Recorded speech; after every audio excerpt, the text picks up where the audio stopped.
권자인 윤석열 대통령이 왜 이렇게 우리 여당 의원님들 괴롭히는지 모르겠습니다. 웬만한 정도의 후보자를 내세워야 서로 논쟁도 되고 또 좋은 점을 부각해서 두둔도 좀 해주고, 정말 드러나 있는 사실관계 팩트만 놓고 보면 너무 한심하지 않습니까? 뭐 한심하다는 이 표현이 주관적이라면 바꾸겠습니다. 이건 도저히 용납하기 어려운 기준에 걸쳐 있는 거 아닌가요? 왜 그때 감사 안 했냐고요? 감사했을 거라고요? 감사 안 했더라고요. 저도 왜 안 했는지 모르겠습니다. 그때 했더라면 하는 그런 아쉬움이 매우 커요. 왜 그때 안 했는지 저희도 관심을 갖겠지만 우리 여당 의원님들께서도 도대체 그때 감사를 어떻게 했길래, 아니면 왜 안 했길래 이런 부적절한 사용이 걸러지지 않았나. 그 당시에 감사를 서로 했다고 하더라도, 그 문제를 그때 발견하지 못했다 하더라도 그것으로 두둔의 명분이 되지 않습니다. 2011년도 부산저축은행 사건이 있었어요. 그때 조우영이라는 대출 브로커가 참고인 조사 2번 받고 어떤 처벌도 받지 않았습니다. 그 사람은 불법으로 대출을 대장동 일당에게 대출을 알선해주고 10억 원의 커미션을 챙겼습니다. 제가 그냥 주장하는 것이 아니고요. 2014년 같은 사건 재수사에서 징역 2년 6개월의 결론이 나왔습니다. 재판부에서 그렇게 인정해서 확정됐습니다. 사건이라는 것이 그렇습니다. 2011년도 부산저축은행 사건 수사는 대검 중수부가 맡았습니다. 그때 중수수사 이과장이 윤석열 검사였어요. 2014년 부산저축은행 문제를 재수사한 곳은 수원지검입니다. 대검 중수부가 수사력이 약해서 조우영이라는 대출 브로커를 노척했습니까? 사건은 그럴 수 있는 겁니다. 이런 주변부를 다 떼어내고 기록만 보자는 겁니다. 아까 우리 존경하는 최영두 의원님께서 회사의 어떤 규정대로 휴가를 내고 가지 않았겠냐. 그런 근거 없습니다. 저희가 못 찾은 것이 아니라 없습니다. 그래서 후보자 본인도 사장이니까 필요할 때 휴가 갔다라고 얘기하는 겁니다.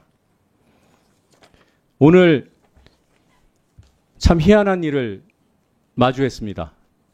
방통위에서 성명서를 언론에 배포했습니다.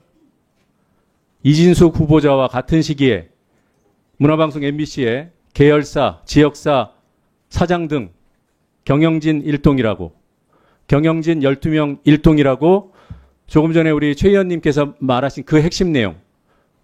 그때 감사를 했는데 아무것도 안 나왔다. 다시 말씀드리지만 그때 감사 없었습니다. 감사를 했다 하더라도 아까 제가 말씀드린 그런 이유로 두둔의 사유가 될 수 없습니다. 두둔의 논거가 될 수 없습니다. 하물며 이 성명서는 문화방송 전직 계열사 및 지역사 경영진 12명 일동인데 왜 방통위가 이걸 언론에 배포합니까? 심지어 이분들은 자신의 이름도 내걸지 못했습니다. 권땡땡, 김땡땡, 김땡땡, 안땡땡, 안땡땡, 윤땡땡, 원땡땡, 이땡땡, 이땡땡, 임땡땡, 한땡땡, 허땡땡. 이게 성명서라고 배포된 겁니다. 이렇게까지 두둔해야 하는 사람인가? 이렇게밖에 두둔할 수밖에 없는 사람인가? 핵심은 이겁니다. 저희는 빵만 캐지 않았습니다. 저희는 트집 잡는 게 아닙니다. 저희가 얘기하는데 결론만 있고 근거가 없으면 트집이죠. 인신공격이라고 해도 할 말이 없죠. 그런데 제발 귀 기울여서 들어봐 주십시오. 저희가 근거 없이 얘기를 하고 있는지. 수많은 근거 이미 보여드렸지만 제가 개인적으로 가장 문제라고 생각하는 이 사안에 핵심이 담겨 있다고 생각하는 점 한 가지 말씀드려 보겠습니다.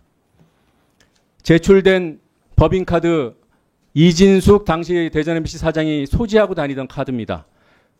제시된 내역들 우리 여야 위원들이 다 함께 본 바로 그 내역. 그 카드의 한도는 월 220만 원입니다. 그런데 이 내역을 통계를 내보면 월 420만 원씩 썼습니다. 200만 원 평균 초과한 겁니다. 적을 때는 수십만 원부터 많을 때는 450만 원 이상까지 한도를 초과해서 썼습니다. 저는 한도가 220인데 200만 원가량 한도를 평균적으로 초과했다는 것이 이해도 되지 않지만 이론적으로는 가능하다는 점은 인정합니다. 단 증빙이 되어야 합니다. 세상 어느 법인카드가 한도가 있는데 증빙 없이 한도를 초과해서 쓸 수 있습니까? 하지만 대전 MBC에 단 한 건의 증빙 자료도 제출되지 않았습니다. 이게 사실입니다. 여기 계신 분들 상당 분들이 법인카드 다 써보셨어요. 한도 초과해서 쓰기 어려워요. 한도 초과할 때 증빙합니다. 안 하는 사람 없습니다. 만약에 여기 그 당시 MBC 계열사 및 지역사 경영진 12분이 그렇게 썼다면 이분들도 수사 대상입니다. 아니었다고 믿습니다. 증빙이 없이 한도를 초과할 수 있다고요? 그게 어떻게 가능합니까? 여기서 그치지 않습니다. 한도를 초과해서 쓴 돈들이 접대비로 분류되어 있습니다. 일률적으로 접대비로 분류되어 있습니다. 그 접대비는 증빙만 된다면 한도를 초과할 수 있는 항목이에요. 그런데 그 접대비가 증빙 없이 이루어졌을 뿐만 아니라 내용상으로도 접대비가 아닌 것이 자료만 봐도 드러납니다. 제가 몇 가지 자료만 말씀드려 보겠습니다. 같은 날 같은 장소에서 비슷한 시각에 여러 건의 결제가 이루어집니다. 2017년 11월 13일 이진수 후보자는 당시 대전 MBC 사장은 주식회사 한화갤러리아 타임월드라는 백화점에 가서 3차례 결제를 합니다. 11시 3분, 10시 50분, 10시 58분, 10시 50분부터 10여 분에 걸쳐서 3차례 결제를 합니다. 그런데 하나는 관계회사 접대, 아까 말씀드린 접대비로 항목 분류를 했고 나머지 2건은 한도 내에서 쓰는 부운영비로 사용했습니다. 이해가 되십니까? 실수면 좋겠습니다. 만약에 사례가 한 건만 있었으면 제가 말씀 안 드립니다. 실수했겠거니. 실수할 수 있으니까. 2016년 4월 10일 한성관광개발 주식회사 골프장입니다. 여기서 2번 결제했습니다. 한 번은 10만 5천 원, 한 번은 45만 5천 원. 하나는 부운영비, 한도 내에 써야 되는 부운영비로 결제했습니다. 하나는 관계회사 접대비로 항목 처리했습니다. 하나만 더 말씀드리겠습니다. 이런 사례가 숱해 있습니다.